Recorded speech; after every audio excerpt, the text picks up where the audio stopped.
Bonjour à tous, je m'appelle Mathieu Le Sourd, je suis artiste multimédia, je suis aussi connu sous le nom de Maotic.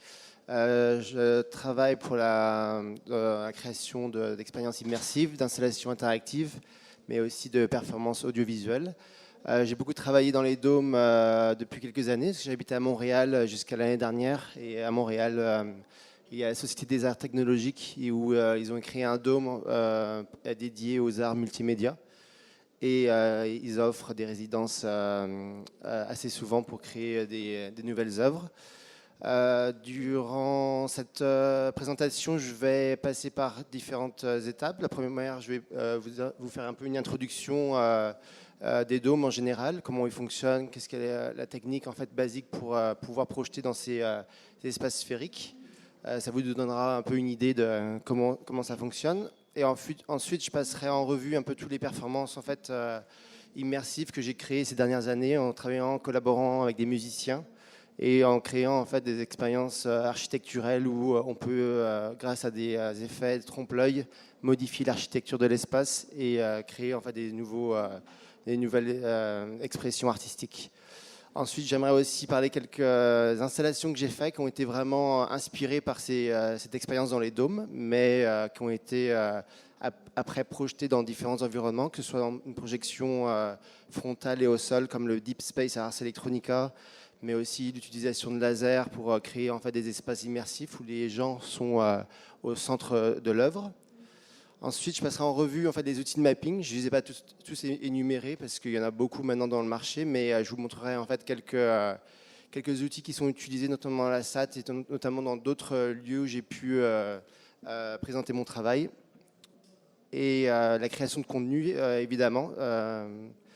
Je vous montrerai aussi quelques outils. Ma spécificité de travail, c'est que je ne crée pas de vidéos ou d'animation. En fait, je ne suis pas animateur ou modélisateur 3D. Tout ce que je fais, en fait, est créé en temps réel à partir de code et qui est calculé directement sur la carte graphique et du coup, en fait, qui permet une flexibilité beaucoup plus rapide, malgré en fait une définition visuelle un peu moins importante.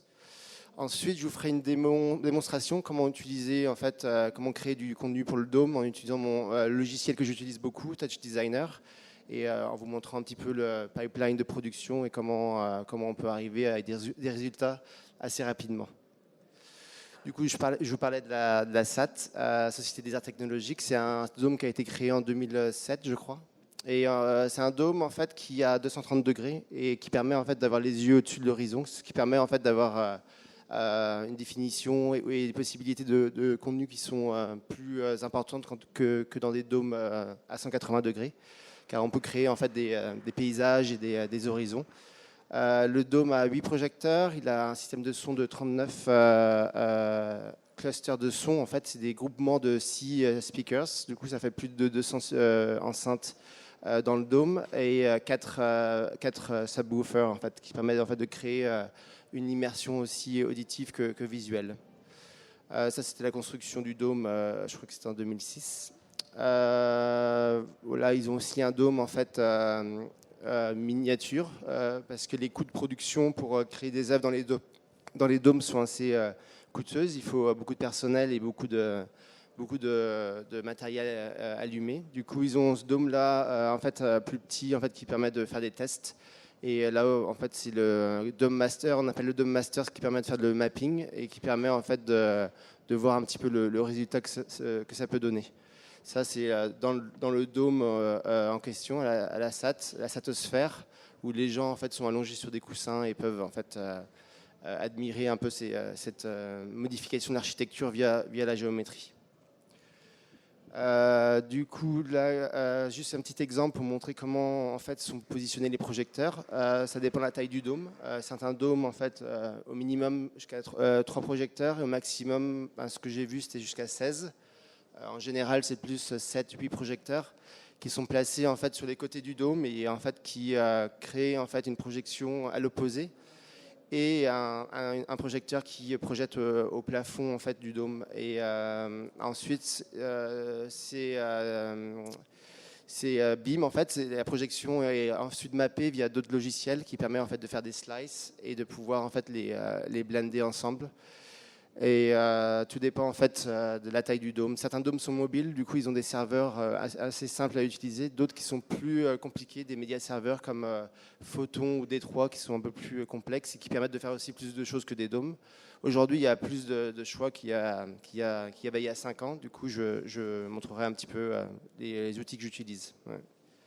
Du coup, là, je vous disais, le Dome Master, c'est la manière dont on map le dôme en mettant, en fait, c'est un cube avec une distorsion sphérique qui permet de créer en fait un fisheye lens. Et l'image est toujours en fait par des résolutions identiques. À la SAT, moi, quand j'avais commencé à travailler, c'était 2048 par 2048. Maintenant, ils arrivent à faire 4K. Du coup 4000 par 4000. Certains dômes arrivent jusqu'à 8000, mais en fait c'est du pré-rendu. C'est aussi très compliqué pour créer du contenu avec des résolutions aussi grandes. Mais en fait en général c'est 3K, 4K. Et ça c'est la création de contenu. C'est une des dernières œuvres que j'ai créées qui s'appelle Droning, en fait, qui est en fait un espèce de tourbillon en fait fait à partir d'eau. Et l'idée, c'est de mettre les gens au milieu en fait, de ce tourbillon et d'avoir en fait, l'immersion totale un peu partout. Du coup, je vais juste vous montrer mon site 2 secondes. La première œuvre que j'ai faite en 2012-2013 en fait, s'appelle Dromos. C'est un projet que j'avais commencé à Rennes avec un artiste français qui s'appelle Éric Greno. Et en fait, à l'époque, on n'avait pas les moyens, j'avais aucune connaissance en fait, des dômes. Et l'idée, c'était quand même de faire une œuvre immersive et de mettre en fait le public au sein de l'œuvre dans une salle. Du coup, on avait pensé à ce concept-là en fait, avec des coussins au milieu, un système de LED en fait tout autour de la salle et 2 projections vidéo. Et l'idée, en fait, c'est d'utiliser aussi un système surround où le son en fait suivait les lumières et où les lumières en fait se transformaient en images à chaque fois qu'ils passaient dans l'écran. Et après, j'ai déménagé à Montréal en 2011 et j'ai découvert le Dôme. Et en fait, là, j'ai reproposé le projet pour le continuer à travailler. Et en fait, là, ils m'ont donné la possibilité de travailler sur cette plateforme. J'ai voulu tout de suite créer mon contenu en temps réel parce que l'image doit être connectée avec le son et c'était pour une performance live dans un festival qui s'appelle Mutech à Montréal. Du coup, j'ai utilisé le logiciel Touch Designer et j'ai développé moi-même en fait un plugin pour arriver en fait à faire ce cube map et cette distorsion sphérique. Je vous montre juste la vidéo pour vous donner une idée.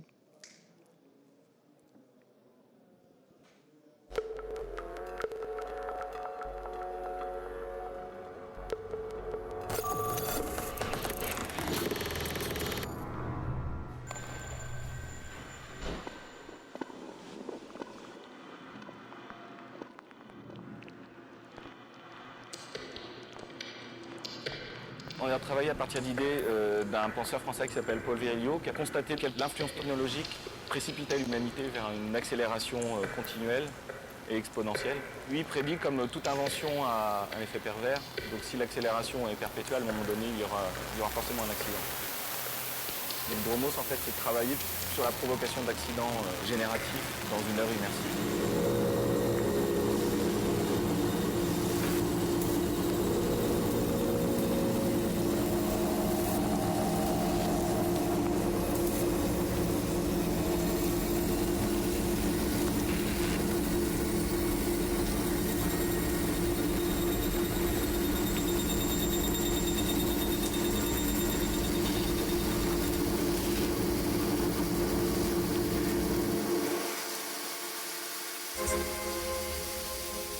Ça vous donne une idée un peu de l'œuvre. Juste passer en revue un peu tous les différents tableaux. On avait aussi un violoniste en fait qui jouait en live dans l'enceinte de la stratosphère. Et en fait, ce que je faisais, en fait, je détectais en fait l'enveloppe sonore du violon et en fait, j'arrivais à transformer en fait les lignes en temps réel, ce qui permet en fait de changer l'architecture. C'est un autre tableau. En fait, c'est juste un cube en fait qu'on agrandit, rétrécit dans l'espace, qui permet en fait de vraiment travailler avec l'espace et de sentir dans des petites boîtes par moment ou dans des grands espaces ou dans des tours. C'est assez impressionnant et ça fonctionne vraiment très bien. J'utilise le logiciel Touch Designer. C'est un logiciel en fait nodal qui permet de créer en fait du contenu 3D et 2D et génératif, c'est-à-dire que tout est paramétrable et qui est fait à partir d'instances géométriques et aussi de manipulation 3D. Je voulais vous montrer aussi cette image-là. En fait, c'est la manière dont on travaille avec les dômes, c'est qu'on sort un cube map. En fait, c'est un cube en fait déplié en 6. Et après, il y a un shader en fait GLSL qui permet de créer cette image sphérique à partir de ces 6 faces. Et c'est l'image en fait qu'on projette dans le dôme. En fait, c'est une sphère en fait à l'inverse et qui permet de mapper cet espace circulaire. Et en fait, c'est hyper compliqué à la base de créer du contenu pour le dôme sans avoir d'outils de visualisation. Je passerai aussi en revue les outils que j'utilise pour faire de la visualisation 3D des dômes. Mais en fait, quand on voit cette image-là sur l'écran, en fait, et après, quand on va sur le dôme, c'est ce qu'on voit. C'est-à-dire qu'on est vraiment dans une pièce carrée. Ça, par exemple, en fait, sur l'image, ça paraît en fait quelque chose en fait de sphérique, alors que ça paraît comme un plafond à l'infini dans le vrai dôme. Et cette image-là, par exemple, en fait, représente un horizon, en fait, qui était utilisé pour faire comme un équalisateur où des montagnes en fait bougeaient par rapport à la distorsion sonore. Et cette image-là, c'est aussi un cube et à l'intérieur une ligne 3D en fait, qui permet en fait, d'avoir un effet de perspective qui est très semblable à l'hologramme.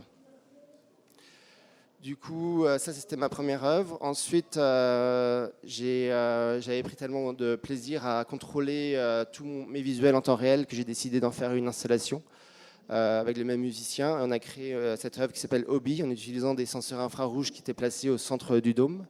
L'idée, c'était d'utiliser ces senseurs comme des térémines avec des valeurs de 0 à 1, et ce qui permettait en fait aux gens de pouvoir se lever pendant la performance et d'activer eux-mêmes en fait la composition sonore et visuelle avec une projection mapping en fait qui était placée au centre et qui avait été aussi construit par rapport au concept qui était un peu manipuler une créature à un centre du dôme et la faire obéir à partir des senseurs.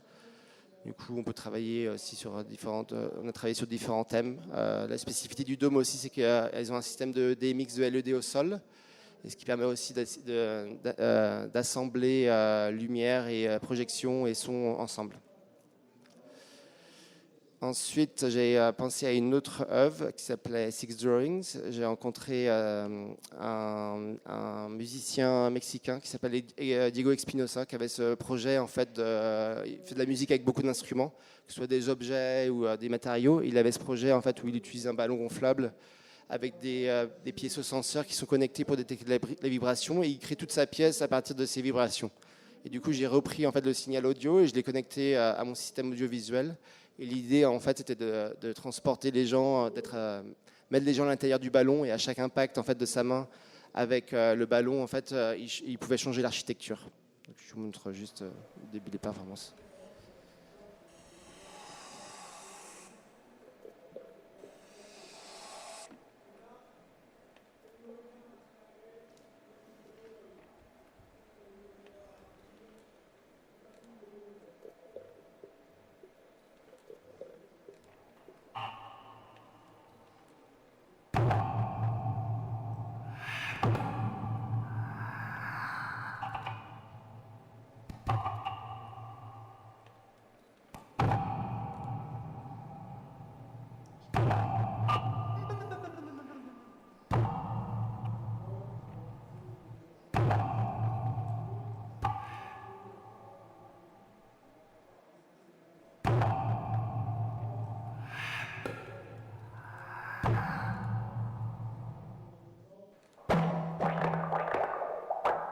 La distorsion de mèches 3D en fait, qui sont faites par rapport à l'impact, mais qui sont très efficaces dans le style d'environnement, parce que les lignes de perspective en fait arrivent vraiment à changer la perspective de l'architecture. Je vais continuer parce qu'on n'a pas vraiment beaucoup de temps. Et une œuvre que j'avais fait aussi à Rennes avec l'université de chimie de chercheurs. On a créé une installation-là pour transformer la réaction chimique en performance audiovisuelle, et en utilisant aussi le dôme comme espace. Et une de mes dernières œuvres qui a été créée avec Max Cooper, un producteur de musique électronique de Londres en fait. On a eu cette idée en fait de hyperforme. C'est des formes en fait hyperdimensionnelles, ou en fait qui ont plus de 3 dimensions. Du coup, l'idée c'était en mathématiques, enfin, nos yeux voient le monde en 3D, mais mathématiquement parlant, en fait, il y a plus de 3 dimensions qui existent. Et on a travaillé avec un mathématicien de Los Angeles qui a créé en fait des algorithmes via MATLAB qu'on a en fait injecté dans mon système de Touch Designer et de pouvoir en fait faire vivre en fait ces expériences multidimensionnelles à l'intérieur du dôme et de pouvoir vraiment voyager à l'intérieur.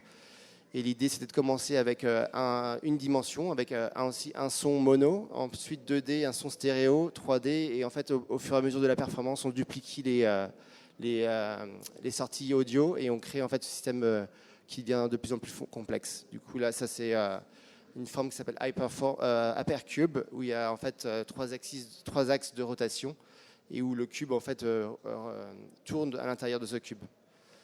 Et je vais vous montrer la démo.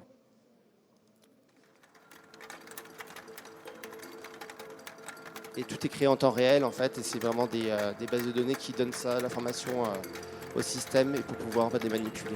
Et les systèmes sont assez compliqués à contrôler. Il peut y avoir jusqu'à 12 en fait, axes de rotation ensemble. Et ça c'est un donut en fait, et en fait qui est manipulé en 5 dimensions, qui permet en fait de créer cette espèce de morphing entre les formes.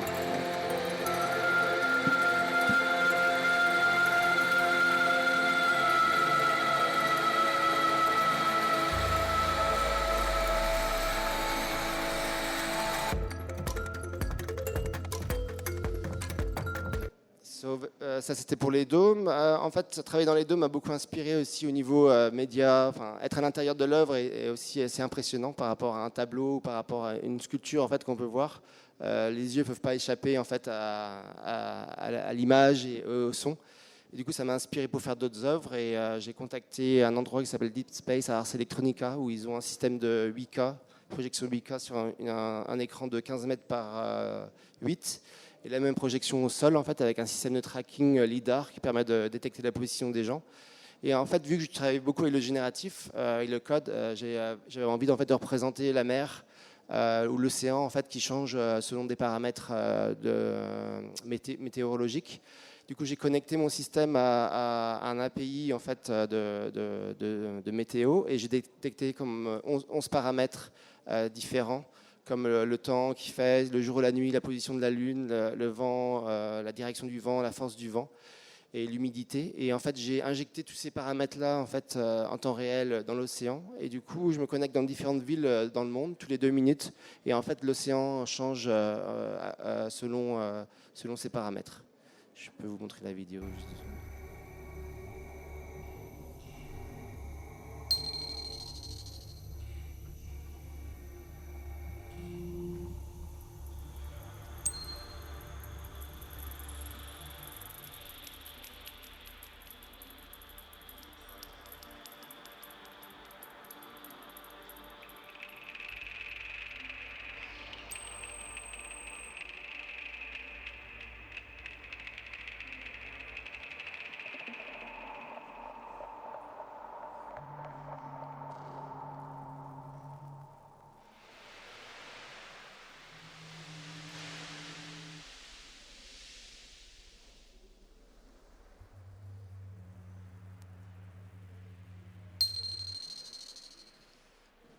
Avec cet espace-là, on n'a pas forcément besoin de dos, mais pour créer une œuvre immersive et donne aussi plus de flexibilité au niveau des mouvements et de l'interaction. Une œuvre aussi que j'ai créée, aussi un rapport avec cette expérience que j'avais avec l'immersion, c'est Light Bearers. Pour l'Insectarium de Montréal, on m'a demandé de faire une œuvre en fait, pour expliquer sur les lucioles. Et en fait, l'idée, c'était de créer un espace immersif à l'intérieur de l'insectarium pour montrer, en fait, communiquer comment les lucioles en fait vivent et comment elles s'adaptent en fait au monde industriel et comment les villes en fait prennent de plus en plus de place et commencent à envahir en fait la nature. Du coup, l'idée, c'était de recréer en fait un espace naturel en utilisant des éléments industriels qu'on a créés à partir de tiges de métal et d'ampoules. Et en fait, l'idée, c'était de créer une installation interactive où les gens pouvaient en fait interagir avec le contenu en utilisant des capteurs qui s'appellent LimMotion, qui arrivent à détecter en fait les doigts de la main et qui permettent en fait de contrôler des lasers à distance. Et en fait, l'idée, c'était d'allumer en fait les ampoules à distance en utilisant ces lasers. Les lasers ont une lumière en fait assez spécifique, et ces ampoules ont un système de miroir à l'intérieur, et le verre est un peu flou. Et du coup, en fait, à chaque impact du laser sur l'ampoule, elle s'illumine à distance. Du coup, je vous montre la vidéo aussi.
Voilà pour les œuvres qui ont été inspirées de mon travail dans les dômes. Maintenant, je vais rentrer dans quelque chose d'un peu plus technique. En fait, je vais essayer d'expliquer comment on travaille avec la production de contenu sphérique.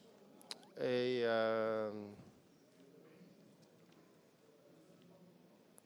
du coup, les outils à la SAT à Montréal, à Satosphère, ils utilisent un média serveur qui s'appelle Vive, et leur produit qui s'appelle Photon, qui permet en fait de mapper n'importe quel type de surface. Ils utilisent beaucoup pour des spectacles du Cirque du Soleil. Et en fait, c'est des médias serveurs qui peuvent en fait projeter des contenus de très haute résolution, mais aussi du temps réel. C'est assez rare de trouver des planétariums qui peuvent accepter en fait des cartes de capture et du contenu en temps réel, vu que beaucoup de planétariums ont été créés pour admirer les constellations et plus l'espace. Du coup, il y a beaucoup de compagnies qui ont été créées pour créer du contenu juste pour ce type de concept. Mais à la SAT de Montréal, ils arrivent à vraiment créer du contenu en temps réel en 4K. Un des logiciels qui, je pense, est le plus performant au jour d'aujourd'hui, c'est Viozo. Ils arrivent aussi à mapper tout type de système. Ils ont aussi des systèmes de caméras qui permettent en fait de connecter directement au projecteur. Il y a un projecteur qui s'allume, en fait, la caméra prend une photo et ainsi de suite. Et en fait, le système fait le mapping directement. C'est une technologie qui est, je pense, qui est pas le plus cher en fait dans le marché. Et ils ont aussi beaucoup de types de produits. En fait, tout dépend du type de dôme qu'on a, si c'est un dôme mobile ou bien si c'est un dôme en fixe. Les dômes mobiles, j'ai présenté beaucoup d'œuvres dans les dômes mobiles aussi. C'est un peu difficile de les calibrer. Surtout les dômes gonflables, il y a toujours un peu de mouvement. Du coup, à chaque fois, c'est un peu difficile. Il y a aussi D3 qui est vraiment une machine à gaz. J'ai eu l'expérience de travailler avec, pas forcément pour les dômes, mais qui arrive en fait à tout recréer, en fait, tous les systèmes DMX de lumière, kinétique et tous les systèmes de mapping. C'est très cher et puis je pense que c'est assez difficile à utiliser. Après, il y en a beaucoup d'autres. Il y a aussi Blendy Dome VJA qui est plus en fait pour les artistes qui travaillent aussi, qui marche sur macOS, mais qui est un peu lent et qui n'est pas très simple à utiliser pour plusieurs ordinateurs. Et d'autres systèmes, en fait, Touch Designer aussi est capable de faire du mapping, mais il y a beaucoup de logiciels maintenant qui font juste du mapping pour DOM. Ouais. Maintenant, la création de contenu pour environnement sphérique. Il existe en fait des plugins maintenant pour After Effects, pour les motion designers, pour Unity aussi, et pour Unreal, pour les gens qui veulent travailler plus en fait dans le contenu 3D. Il existe aussi des manières de faire du contenu visuel avec des caméras 3D. Il y en a de très bons marchés au jour d'aujourd'hui. J'ai vu des caméras à, je sais pas, 200 €, 250 €. Après, les qualités changent. GoPro en a une aussi à 360 degrés. Et l'idée, en fait, c'est de pouvoir faire des films en fisheye et après de les reproduire en fait directement dans le planétarium.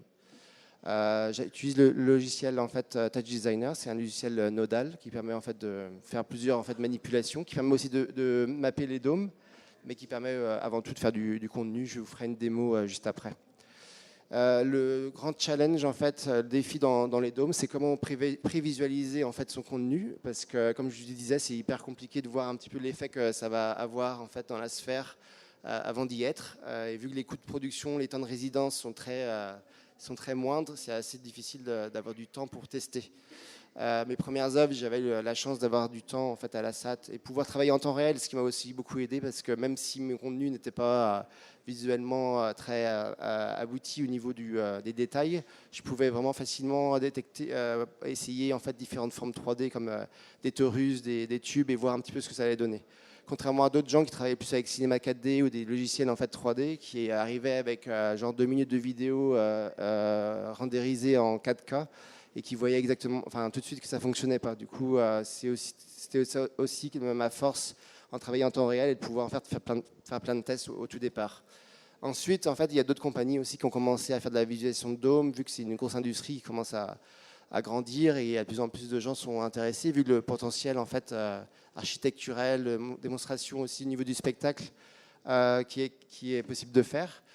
Le dernier que j'ai rencontré, j'ai découvert, en fait, s'appelle Amaterasu, c'est une compagnie japonaise. C'est très facile d'utilisation. En fait, on peut loader des images sphériques de master, mais aussi du contenu vidéo. Il y a possibilité aussi, ça fonctionne sur Mac et sur PC. Il y a possibilité aussi d'utiliser le système Siphon pour le partage de textures. Ça fait qu'on peut, avec sa machine, tester directement et de l'avoir en fait comme une autre logiciel et pouvoir le contenu directement. Ça permet aussi d'exporter des vidéos. Il y en a un autre qui s'appelle Dome Viewer et j'ai juste regardé ça en fait récemment parce que je savais pas qu'ils en avaient commercialisé, mais c'est vraiment des bonnes sources, des outils juste pour visualiser plus ou moins le contenu 3D. Mais le mieux, en fait, c'est vraiment les casques de réalité virtuelle. C'est vraiment ce qui m'a permis de continuer de travailler dans les dômes. Parce que malgré qu'on n'ait pas la même colorisation ou la même résolution ou la même vitesse de mouvement, on arrive quand même à créer en fait, directement la même distorsion qu'être dans un dôme. Et du coup, on peut travailler dans son studio et recréer en fait, la sphère et créer tout son contenu en temps réel et pouvoir voir l'effet que ça va faire une fois sur place. Et peut-être, après modification, j'ai eu peut-être besoin d'une heure ou deux pour changer la vitesse et surtout les contrastes dans le dôme pour avoir exactement le même rendu que j'avais dans mon casque. Et c'est vraiment très utile et je le recommande un peu à tout le monde. C'est aussi pour tout espace immersif. Ça permet vraiment d'avoir un bon moyen d'avoir le trompe-l'œil et d'avoir aussi les échelles en fait, des bâtiments pour du mapping ou bien des espaces. Et du coup, là, c'est pas des dômes, mais ça fait un peu la même chose. Et on met le casque et on peut se balader en fait, à l'intérieur du contenu sphérique. Maintenant, je voulais vous faire une démo du logiciel que j'utilise, Touch Designer, pour vous montrer un petit peu comment ça fonctionne. Et aussi, je vous montrerai comment le contenu apparaît dans Amaterasu.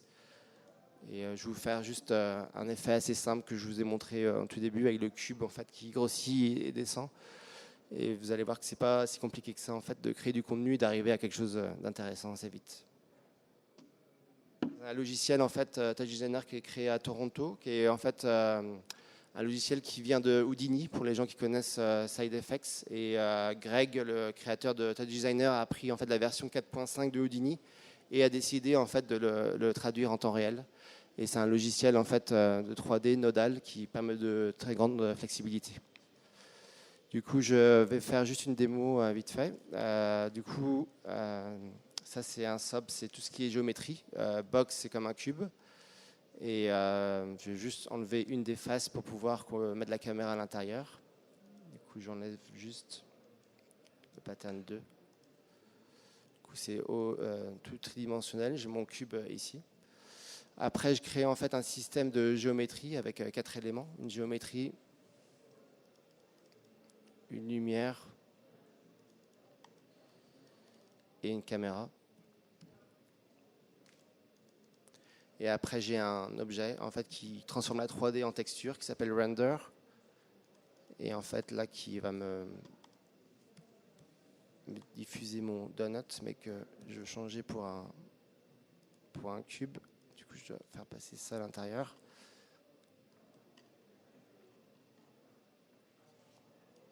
Du coup, là, j'ai mon cube qui apparaît. Et dans les renders, en fait, il y a plusieurs options. Ça, c'est le render node en fait, en 2D. Après, il y a un cube map, fisheye et aussi dual parabolide pour la VR. Aussi, on peut créer de UV directement. Mais ce qu'on utilise en fait pour les dômes, c'est cube map. Et du coup, il va créer en fait ces 6 faces les unes à côté de les autres, comme une texture. Et je vais juste approcher ma caméra en fait à l'intérieur ici. Et je vais mettre en fait la lumière aussi un peu plus proche pour que ça illumine la totalité de mon cube. Ensuite, une fois qu'on a ce cube map là, il faut faire le rendu en sphérique. Et Touch Designer aussi un objet maintenant. Quand j'ai commencé, il n'existait pas. Du coup, j'avais dû écrire mon shader GLSL pour pouvoir transformer ce cube map en fait en objet, en texture sphérique. Du coup, l'objet s'appelle projection maintenant. Et par défaut, en fait, il me met l'image VR qu'on peut avoir avec en fait, des lunettes, ou bien on peut créer en fait des environnements de map en 3D. Et ce qu'il faut, c'est fish eye en fait. Et maintenant, en fait, j'ai mon cube qui apparaît ici. Ouais. Une fois que j'ai mon cube, en fait, je peux l'appliquer sur la sphère. Du coup, il y a 2 manières de faire. Je vais vous montrer Amaterasu dans un moment, mais juste avant aussi, je peux vous montrer un objet que j'ai créé moi-même qui permet en fait d'avoir 4 différentes vues comme un effet 3D, comme un logiciel 3D. Je l'ai appelé Spherical Viewer. Et en fait, on connecte directement en fait notre output ici et on voit en fait le cube en fait qui apparaît, à quoi ça peut ressembler. Mais aussi, on peut ouvrir l'outil qui est gratuit en fait, si on veut faire des tests, qui s'appelle Amaterasu, que vous pouvez télécharger online. Et en fait, vous téléchargez le DOM Player.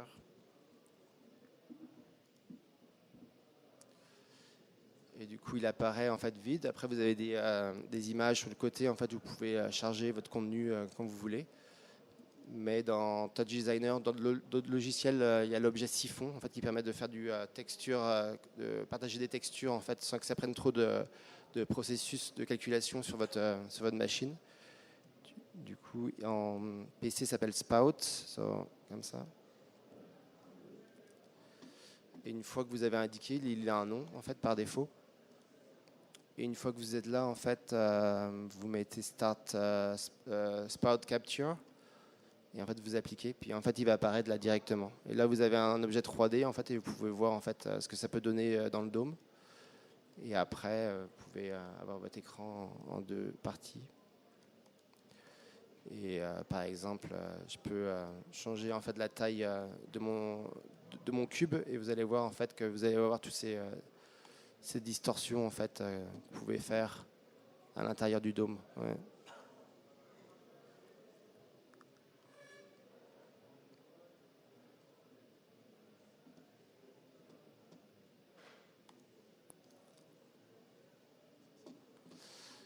Maintenant, je peux vous montrer d'autres exemples que j'avais déjà préparés en fait. Ce que je fais en fait, ce qui est bien dans Touch Designer pour un logiciel de programmation, c'est qu'on peut stocker ses effets assez rapidement dans une librairie.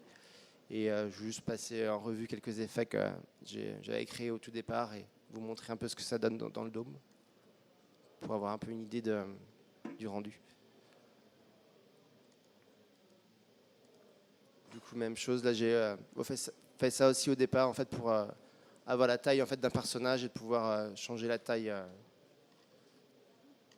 voir en fait des cas de vue comme un logiciel 3D. Là, je pouvais changer en fait le contenu.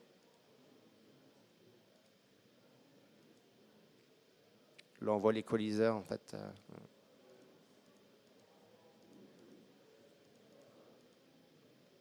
On voit pas ici.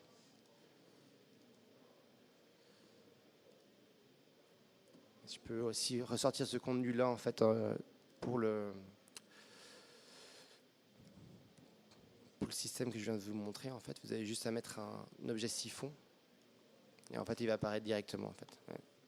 Du coup, maintenant, vous avez là.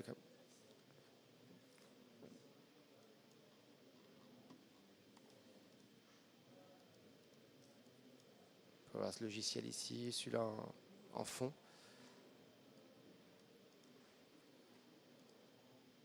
voir un peu ce que ça donne en fait, avec des contenus assez primitifs 3D en fait.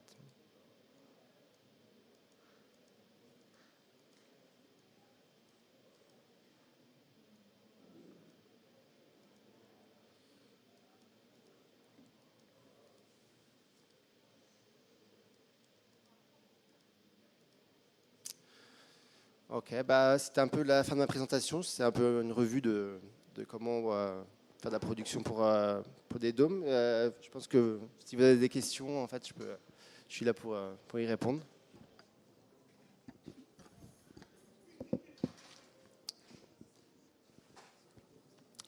Bonjour. Vous n'avez pas tellement parlé du son. Moi, je travaille pas avec le son, du coup, D'accord. je travaille beaucoup plus avec l'image.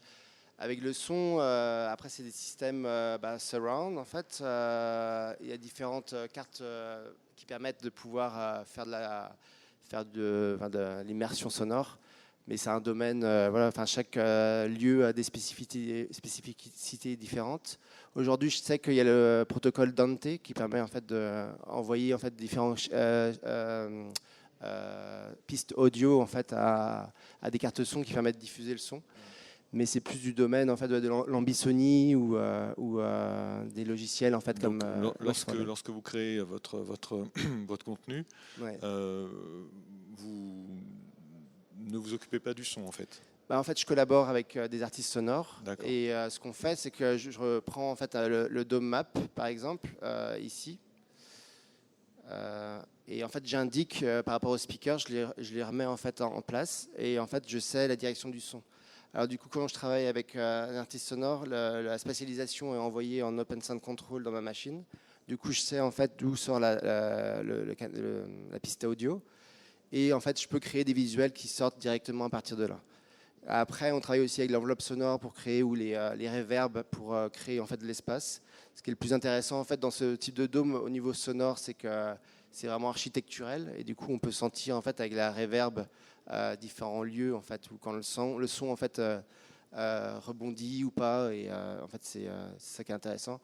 Après, ouais, certains dômes ont des systèmes de 5.1 comme des systèmes cinéma. À la SAD, c'est un peu plus compliqué, 39 sorties audio 4.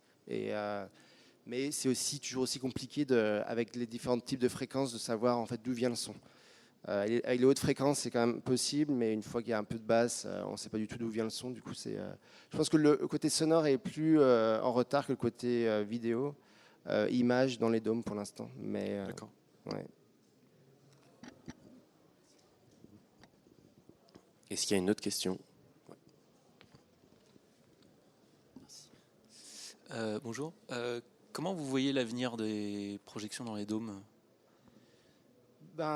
J'ai expérimenté une fois, c'était au Pérou, ils avaient un dôme en fait, un projecteur central avec une fiche Highlands. Il envoyait juste en fait du Full HD et pour la taille du dôme ça suffisait. Et c'était assez simple à configurer vu que c'était juste un projecteur. Moi, pour les dômes, pour ma part, en fait, j'ai eu beaucoup de succès avec des œuvres que j'ai créées en fait il y a 5-6 ans. Mais c'est très dur en fait de les diffuser en fait parce que tous les dômes en fait ont des systèmes différents. Je reviens d'Athènes et c'était Sky Digital Scanner en fait qui était plus en fait un système en pré-rendu qui doit être en fait une fois qu'on a créé le contenu sphérique circulaire, la machine en fait doit découper chaque morceau en fait pour le projecteur. Du coup, ça prend pour 8 minutes, ça prend 24 heures en fait à être découpé en 4K. Du coup, c'est quasiment impossible de faire des tests ou quoi que ce soit. Pour d'autres endroits, il y a des petits dômes en fait qui permettent de faire des tests plus localement dans des studios et ça, c'est quand même assez utile. Ça, on peut vraiment créer du contenu vraiment dans un studio. Et le système de réalité virtuelle, pour moi, en fait, qui est très utile, que j'utilise en fait tout le temps pour créer du dôme. Mais après, c'est toujours pareil, on n'est jamais sûr du résultat à 100%. Mais il y a beaucoup de demandes de contenu, mais très peu de gens qui en fournissent parce que c'est pas très simple en fait au niveau de la prévisualisation. Mais moi, j'espère que dans les dômes, il y a 75 dômes en France. c'est quelque chose qui existe depuis longtemps en fait, et il y en a 500 en Europe. Et j'espère que les dômes, en fait, les planétariums, les institutions sont plus ouverts en fait à des expériences en fait qui sont autres que des étoiles. Ça peut être utilisé pour faire de la visualisation architecturelle de produits, mais aussi pour le cinéma. Je pense qu'il y a vraiment des belles expériences à vivre en fait, parce qu'on est vraiment dans des mondes un peu irréels et on peut vraiment jouer de la perspective.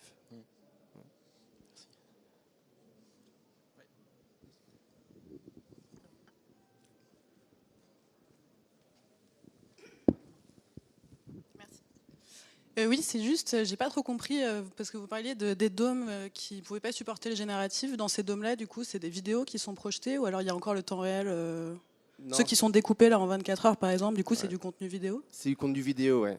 Ok, donc il n'y a pas d'interaction possible Non, il n'y a pas d'interaction possible et du coup, il faut aussi avoir du temps, 2 jours pour peut-être 10 minutes de film pour pouvoir tout découper avec une haute résolution. Après, ça peut être plus court si on réduit la résolution, mais l'image est moins belle et en fait, c'est juste 4K pour une dimension qui est souvent assez énorme. On est assez loin en fait, du contenu, du coup, on ne voit pas trop les pixels, mais ça reste en fait assez bas par rapport à la surface projetée. Okay. Maintenant, j'ai aussi fait une performance à Saint-Pétersbourg et ils ont un système, un des plus grands dômes au monde aussi. Il y a un nouveau système en fait qui permet de faire de la capture vidéo, qui s'appelle NDI. En fait, c'est Network Digital Interface et qui permet en fait de streamer de la vidéo via network en fait. Et ce qui est bien en fait, c'est que j'avais mon processus en temps réel avec Touch Designer qui calculait tout mon processus sur ma carte graphique, mais qui n'avait pas en fait à exporter les pixels de la vidéo, mais qui la transmettait directement en fait en réseau. Et l'autre machine qui aussi avait Touch Designer récupérait la texture et elle la projetait en fait dans le mapping. Du coup, avec 2 machines, j'arrivais vraiment à faire du 4K en temps réel et c'était hyper rapide et j'étais vraiment impressionné. Je pense que c'est vraiment le futur de la vidéo, c'est le NDI en fait. Et du coup, si j'ai bien compris, ça veut dire que la plupart des systèmes de dôme, il faut vraiment regarder avant si le génératif il est possible, parce que c'est pas forcément. Il faut demander aux techniciens. À Athènes, ils pouvaient le faire, ils m'ont dit, mais ils n'avaient pas le temps de le préparer. Après, j'ai regardé la configuration du serveur qu'ils utilisaient, Digital Scanner. Je pense que c'est possible, mais je pense que si c'est une question de carte graphique, carte de capture.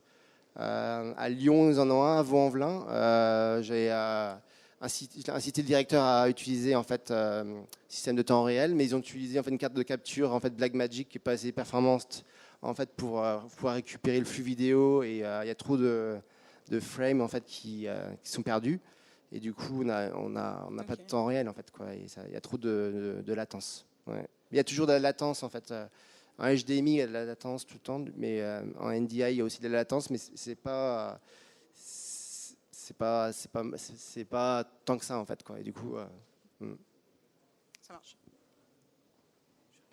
Ouais. Est-ce qu'il y a encore une question?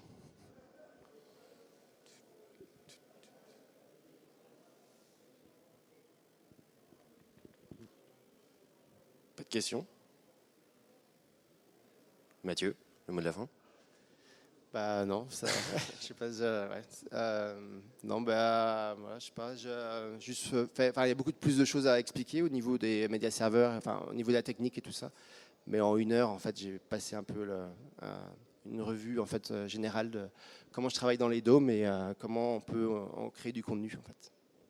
Parfait. Merci beaucoup, Mathieu.